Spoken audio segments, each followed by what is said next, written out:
اگر پیشاب کے قطرے نکلتے ہوں تو وضو ٹوٹ جائے گا. یہ مسئلہ میں کئی بار بیان کر چکا ہوں, آپ نیٹ پہ سرچ کر لیں کہ معذور کا وضو یا جو پیشاب کے قطروں کا مریض ہے اس کا وضو کیسے ہوگا, اور مفتی طارق مسعود لکھیں گے, کلپ آ جائے گا, ڈیٹیل میں اس کا جواب ہے, وہ سن لیے گا.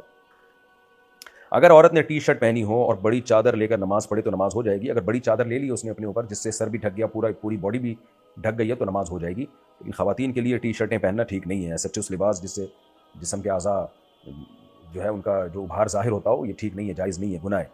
نبی صلی اللہ علیہ وسلم نے ارشاد فرمایا کہ قرب قیامت میں ایسی عورتیں پیدا ہوں گی کاسیاتن عاریاتن, جو لباس پہننے کے باوجود برہنہ ہوں گی. اللہ کے ہاں, اللہ کے دفتر میں برہنہ لکھا جائے گا کہ یہ بے لباس تھی. وجہ اس کی یہ علماء نے لکھا ہے کہ یا تو اتنا باریک لباس ہوگا کہ جسم کی کھال نظر آتی ہوگی, یا اتنا چست لباس ہوگا کہ جسم کے پورے اعضاء نمایاں ہوتے ہوں گے. تو اتنا ٹائٹ لباس پہننا یا اتنا باریک لباس پہننا یہ بھی برہنہ ہونے کے حکم میں ہے. یہ ایسے ہی جیسے پہننا نہ پہننا برابر ہو. تو آپ نے فرمایا کہ ایسی عورتیں جنت کی خوشبو بھی نہیں پائیں گی, جنت میں جانا تو دور کی بات. ساڑی میں نماز ہو جاتی ہے. ساڑی اگر پورے جسم کو ڈھانپ لے اچھی طریقے سے, جسم کھلا بناؤ اور اتنی ٹائٹ بھی نہ ہو کہ جسم کے پورے اعضاء نمایاں ہو رہے ہوں, تو پھر ساڑی میں نماز ہو جائے گی. اصل مقصد ہے پوری باڈی کو ڈھانپنا.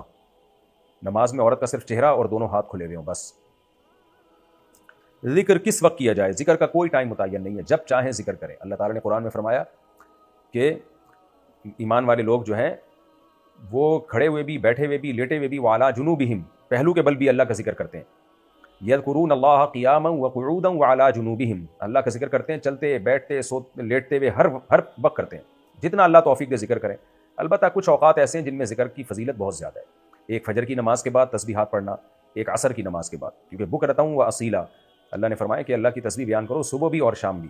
تو ان اوقات میں تسبیح کرنا زیادہ افضل ہے.